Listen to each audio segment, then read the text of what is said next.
ಚಿನ್ನಾಭರಣ, ನಾಣ್ಯ, ದವಸ ಧಾನ್ಯ, ಹೂಹಣ್ಣು, ವಸ್ತ್ರಗಳನ್ನ ಇಟ್ಟು ತಂದೆ ತಾಯಿ, ಸ್ವಾಮೀಜಿ, ಸಾಧಕರನ್ನ ತುಲಾಭಾರ ಮಾಡೋದನ್ನ ನಾವೆಲ್ಲ ನೋಡಿದ್ದೀವಿ. ಆದರೆ ಇಲ್ಲಿನ ಭಕ್ತರು ವಿಭಿನ್ನವಾಗಿ ಆಲೋಚನೆ ಮಾಡಿದ್ರು. ಸ್ವಾಮೀಜಿಯೊಬ್ಬರನ್ನ ಡಿಫರೆಂಟ್ ಆಗಿ ತುಲಾಭಾರ ಮಾಡಿ ಸಮಾಜಮುಖಿ ಕಾರ್ಯಕ್ಕೆ ಕೈ ಹಾಕಿದ್ದಾರೆ.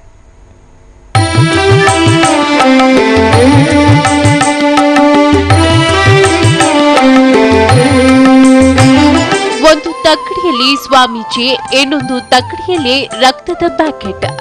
ರಕ್ತದ ಪ್ಯಾಕೆಟ್ಗಳನ್ನಿಟ್ಟು ಭಕ್ತರು ತುಲಾಭಾರ ಮಾಡ್ತಿದ್ರೆ ಸ್ವಾಮೀಜಿಗೆ ಅದೇನೋ ಸಂತೋಷ. ಭಕ್ತರ ಸಮಾಜಮುಖಿ ಚಿಂತನೆಗೆ ಸ್ವಾಮೀಜಿ ಶ್ಲಾಘನೆ. ಹೌದು, ಬಳ್ಳಾರಿ ತಾಲೂಕಿನ ಸೋಮಸಮುದ್ರ ಗ್ರಾಮದಲ್ಲಿ ಸಂಕನ ಬಸವ ಸ್ವಾಮೀಜಿಗೆ ಭಕ್ತರು ಭಕ್ತಿ ಅರ್ಪಿಸಿದ ಪರಿಯಿದು. ರಕ್ತದಾನ ಮಾಡಿ ಅಂತ ಬರೀ ಬಾಯಿ ಮಾತಿನಲ್ಲಿ ಹೇಳಿದ್ರೆ ರಕ್ತ ನೀಡೋರ ಸಂಖ್ಯೆ ತುಂಬಾ ಕಡಿಮೆ. ನಿಮ್ಮ ರಕ್ತದಿಂದ ಸ್ವಾಮೀಜಿ ತುಲಾಭಾರ ಮಾಡಲಾಗುತ್ತೆ ಅಂದ್ರೆ ಭಕ್ತರು ಬರ್ದೇ ಇರ್ತಾರ, ಹಾಗಂತ ಹೇಳಿದ್ದೇ ತಡ.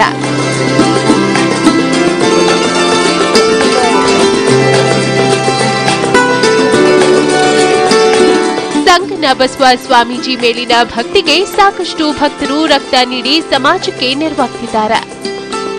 ಜಗದ್ಗುರು ಸಂಗನ ಬಸವ ಮಹಾಸ್ವಾಮಿಗಳವರ ರಕ್ತ ತುಲಾಭಾರವನ್ನು ನಾವು ನಮ್ಮ ಸೋಮಸಮುದ್ರ ಗ್ರಾಮದ ಯುವಕರು, ಸರ್ವ ಜನಾಂಗದವರು ಮತ್ತು ಮಹಿಳೆಯರು ಎಲ್ಲರೂ ದಾನ ಮಾಡಿ ಆ ರಕ್ತದಿಂದ ಶ್ರೀಗಳ ತುಲಾಭಾರ ಮಾಡಬೇಕಂತ ನಮ್ಮ ಗ್ರಾಮದ ವತಿಯಿಂದ ನಾವು ಹಮ್ಮಿಕೊಂಡಿದ್ದೇವೆ. ಇದರಲ್ಲಿ ಎಲ್ಲ ಯುವಕರು ಮತ್ತು ಯುವತಿಯರು, ಮಹಿಳೆಯರು ಎಲ್ಲ ಒಂದು 300 ಜನ ರಕ್ತದಾನ ಮಾಡಿದ್ದಾರೆ.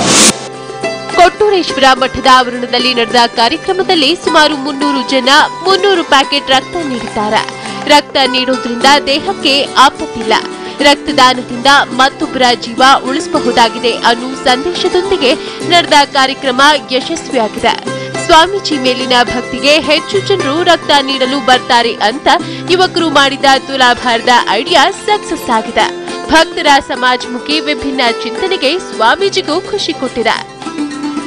ಯುವಕರು ಎಲ್ಲರೂ ಒಂದಾಗಿ ಈ ರಕ್ತ ಸಂಗ್ರಹದ ಒಂದು ಕಾರ್ಯಕ್ರಮವನ್ನು ಇಟ್ಟುಕೊಂಡಿದ್ದು ಅತ್ಯಂತ ಸ್ತುತ್ಯವಾದ ಸಂಗತಿ. ಬ್ಲಡ್ ಏನದ ಅದು ಅಪಾಯ ಕಾಲದೊಳಗೆ ಭಾಳ ಜನರ ರಕ್ಷಣೆ ಮಾಡ್ತದೆ. ಅದಕ್ಕೆ ಒಂದು ರೀತಿಯಿಂದ ನಾವು ಬ್ಲಡ್ ಕೊಟ್ಟಾರೆಲ್ಲ ಇವರು ಪುಣ್ಯವಂತರ. ಇವರೆಲ್ಲರೂ ಯಾರಾದರೂ ಒಬ್ಬ ಜೀವಿಯನ್ನು ಉಳಿಸ್ತಾರೆ. ಇವರು ದೇವರ ಹೆಸರಲ್ಲಿ ಮೂಢನಂಬಿಕೆ ಬಿತ್ತು ಸಾಕಷ್ಟು ಜನರ ಮಧ್ಯೆ ಸೋಮಸಮುದ್ರ ಗ್ರಾಮಸ್ಥರ ಚಿಂತನೆ ಮೆಚ್ಚುಗೆಗೆ ಪಾತ್ರವಾಗಿದೆ. ಇನ್ನು ಸ್ವಾಮೀಜಿಗಳು ಕೇವಲ ಮಠದ ಕಾರ್ಯಕ್ರಮಗಳಿಗೆ ಸೀಮಿತವಾಗದೆ ಸಮಾಜಕ್ಕೆ ನೆರವಾಗೋ ಇಂಥ ಕಾರ್ಯಗಳನ್ನ ಪ್ರೋತ್ಸಾಹಿಸಬೇಕಿದೆ. ಬಸವರಾಜ್, TV9 ಬಳ್ಳಾರಿ.